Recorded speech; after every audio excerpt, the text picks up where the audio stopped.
awal episode, diperlihatkan dengan wanita yang akan dibunuh. Tapi untungnya datang Mendo, dan ibu pemilik apartemen yang datang ke sana, sehingga membuat orang itu pergi dari sana. Karena kejadian tadi, wanita yang menjadi korban dibawa ke kantor polisi untuk mencari informasi tentang orang yang akan membunuhnya. Tadi dia diinterogasi oleh polisi di sana, yang bernama Soyong, di mana Soyong ini adalah ibu angkat Handaon. Soyong lalu bertanya, seperti apa ciri-ciri orang yang akan membunuhnya tadi? Dia lantas memberitahu ciri-ciri orang tadi terhadap Soyong dengan sangat teliti. Dia juga memberitahu Soyong, jika orang yang akan membunuhnya memakai pisau yang sangat aneh. Dan dia juga menggambar pisau tersebut di buku. Betapa terkejutnya Soyong melihat gambar pisau itu, dan berkata, jika orang tersebut telah kembali, sambil melihat foto Handaon kecil, mungkinkah orang tersebut adalah orang yang telah membunuh keluarga Handaon? The Judge from Hell episode 7 pun dimulai. Di sisi lain, wanita yang baru pulang sekolah bernama Dahui, yang sedang ingin dipalak oleh wanita sekolah lain. Untungnya datang Kang Bitna yang membantu Dahui. Dari dua wanita pemalak tadi, Kang Bitna juga memberi mereka pelajaran, agar tidak melakukan hal seperti itu lagi pada orang lain. Karena kejadian tadi, mereka semua dibawa ke kantor polisi. Dikarenakan Kang Bitna menolong Dahui, ada unsur kekerasan terhadap dua wanita pemalak tadi. Dahui adalah anak kandung dari Soyong, dan juga berarti adik dari Handaon walaupun bukan adik kandungnya. Tidak lama dari itu, datang ibu dari dua wanita tadi, yang memarahi Kang Bitna, karena telah melukai anak mereka, dengan nada yang sangat tidak sopan. Padahal Dahui sempat menceritakan semua yang telah dilakukan oleh anak mereka terhadapnya. Dengan santainya, Kang Bitna lalu berkata, anak dan ibu sama saja, tidak mempunyai sopan santun. Mendengar perkataan Kang Bitna, mereka marah, dan juga akan melaporkan Kang Bitna, agar dipenjara.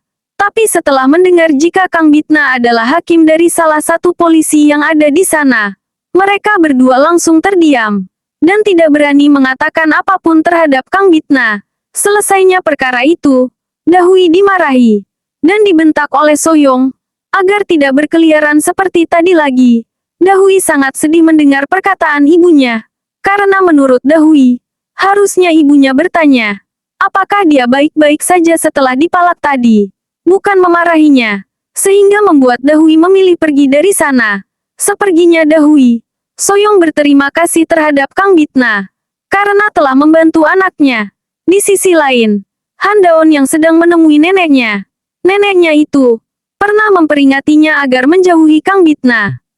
Handaon bertanya, kenapa dia bisa tahu jika Handaon selalu bersama Kang Bitna akan menyebabkan kematian? Handaon juga berterus terang terhadap si nenek. Jika Kang Bitna adalah iblis dari neraka yang datang ke dunia manusia. Si nenek lalu berkata, karena itulah dia melarang Handaon selalu bersama Kang Bitna. Selama ini nenek itu sepertinya sudah mengetahui siapa sebenarnya Kang Bitna.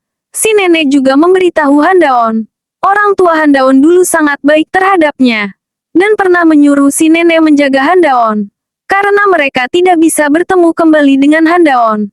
Handaon lalu bertanya, bagaimana orang tuanya bisa menyuruh si nenek menjaga Handaon? Padahal orang tuanya sudah meninggal.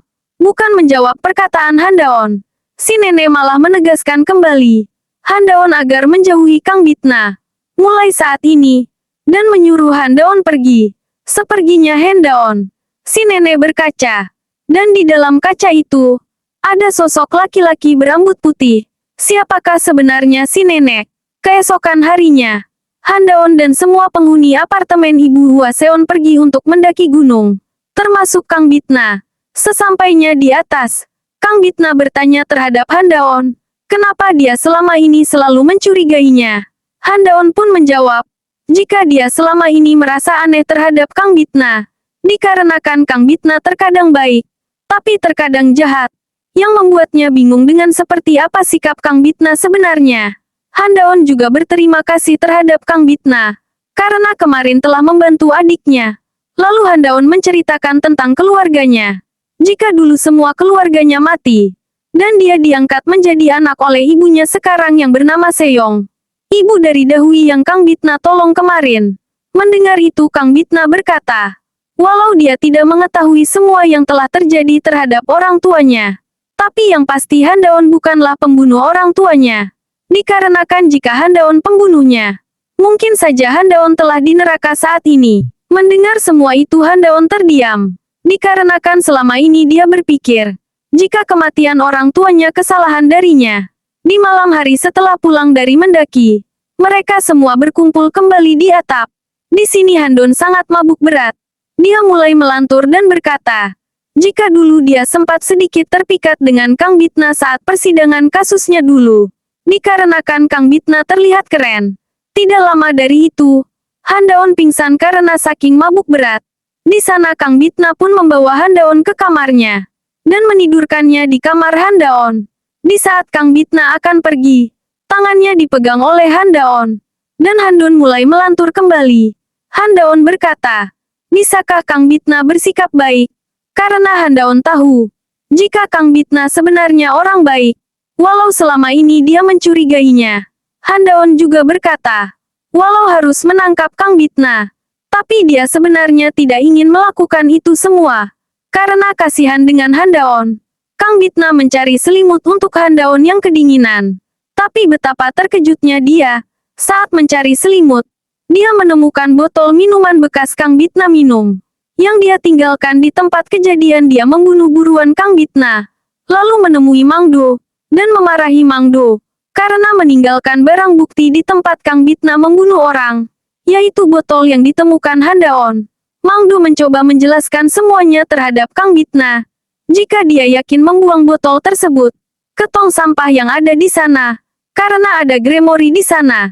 Dia lalu mengajukan diri agar membunuh Handaon untuk kebaikan Kang Bitna. Mendengar itu, Kang Bitna melarang Gremory melukai Handaon. Gremory menjadi curiga terhadap Kang Bitna. Seperginya Kang Bitna, Gremory berkata pada Mangdo, apakah Mangdo tidak menemukan kejanggalan terhadap Kang Bitna, yang selalu melarang dirinya melukai Handaon? Gremory juga menyuruh Mangdo agar melaporkan Kang Bitna kepadanya. Jika Mangdo melihat Kang Bitna menangis, karena iblis yang mencintai manusia sangat tidak berguna. Di sisi lain, ada pengusaha muda yang mendapatkan penghargaan karena kinerja kerjanya yang bagus. Dia bernama Cho Won Yong. Tapi anehnya, di kantor, pekerjanya malah melakukan demo. Dikarenakan menurut mereka pekerjaannya sangat tidak manusiawi, yang membuat berjatuhan korban jiwa.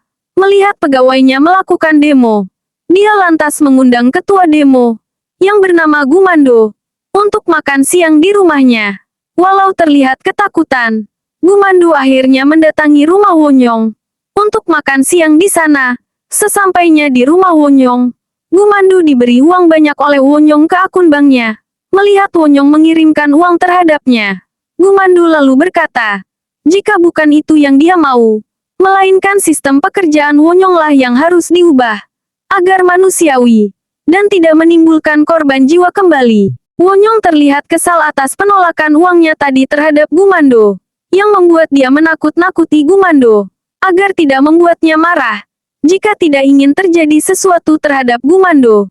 Di saat Gumando pulang, setelah bertemu Wonyong, tiba-tiba datang mobil dan langsung menculik Gumando ke suatu tempat. Ternyata dibawa ke tempat golf, dan di sana juga ada Wonyong yang menunggunya. Tidak banyak basa-basi, Wonyong langsung menyiksa Gumando dengan cara memukul bola golf ke badan Gumando dengan sangat kencang.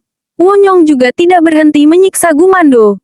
Di saat Gumando meminta maaf terhadap Wonyong karena menolak uangnya, tadi untungnya Gumando tidak dibunuh dan pergi menjauhi tempat tadi. Gumando juga tidak sengaja menjatuhkan alat perekam yang dibawanya untuk berjaga-jaga apabila terjadi sesuatu terhadapnya. Sayangnya di jalan, dia terjatuh dan mobil tadi datang kembali, dan langsung membawa Gumando. Gumando dibawa ke hutan, dan suruhan Wonyong langsung membunuh Gumando di tengah hutan. Keesokan harinya, mayat Gumando ditemukan oleh seorang laki-laki yang sedang naik gunung. Karena kematian Gumando, Wonyong langsung menjadi tersangka, karena dia adalah orang terakhir yang Gumando temui. Di saat diinterogasi oleh Handaon dan Soyong, Wu Yang terkejut karena Handaon menemukan bukti alat perekam yang Handaon temukan di jalan milik Gumando, di mana di sana terdengar jelas jika Wonyong menyiksa Gumando. Namun Wonyong berkata, jika suara rekaman tersebut bukan penyiksaan, melainkan dia tidak sengaja mengenai bola golfnya terhadap Gumando. Wonyong juga berkata, jika bukti tersebut tidak terlalu kuat untuk menjebloskannya ke penjara. Setelah interogasi tadi selesai, pimpinan polisi menyuruh Soyong memberhentikan kasus yang terjadi terhadap Wonyong. Sepertinya pimpinan polisi telah disuap atau takut terhadap Wonyong, karena dia adalah orang yang sangat berpengaruh di Korea. Tapi Soyong dengan tegas berkata pada atasannya, jika dia tidak akan berhenti menyelidiki kasus tersebut, sidang Wonyong pun dimulai. Dengan seperti biasa, Kang Bitna lah yang menjadi hakim di sana, dan terlihat jelas orang-orang yang menjadi pengacara atau jaksa penuntut tidak mengatakan apapun atas kasus Wonyong. Sepertinya mereka telah disuap oleh Wonyong. Melihat kejanggalan itu, Kang Bitna langsung bertanya pada Wonyong, kenapa dia memukul korban dengan bola golf. Lalu pengacara Wonyong mencoba melindunginya. Tapi Kang Bitna menyuruh pengacara tersebut diam, karena dia bertanya terhadap Wonyong. Wonyong pun menjawab, jika dia tidak berniat memukul bola tersebut, itu murni kecelakaan saja. Dan juga kematian Gumando murni bunuh diri, bukan dibunuh oleh orang lain, termasuk dirinya. Selesai sidang, Handaon mengajak Kang Bitna makan di restoran.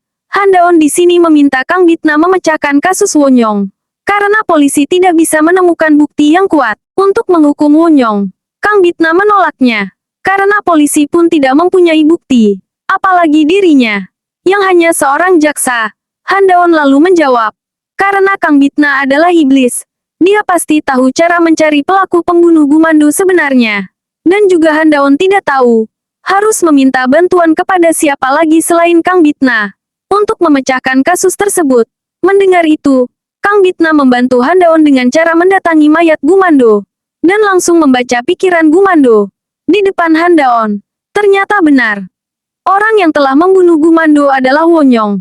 Di sisi lain Soyong yang sedang berpatroli, dan tidak sengaja melihat laki-laki yang sedang dia cari, yang membawa pisau aneh. Soyong lantas mengejarnya, sampai dia terpojok di ujung jalan, dan menodongkan pistolnya terhadap orang yang sedang dia kejar. Kang Bitna dan Handaon yang sedang ingin pulang, mendengar suara tembakan. Handaon pun langsung mengetahui, jika suara tembakan tersebut adalah Soyong, karena mobil dan teman Soyong ada di sana. Handaon lantas mencari Soyong di sekitaran tempat itu. Tapi betapa terkejutnya Handaon melihat darah berserakan di sana. Episode 7 pun berakhir. Terima kasih, subscribe, like and share, agar Bulan Cinta Channel bisa berkembang lebih baik lagi.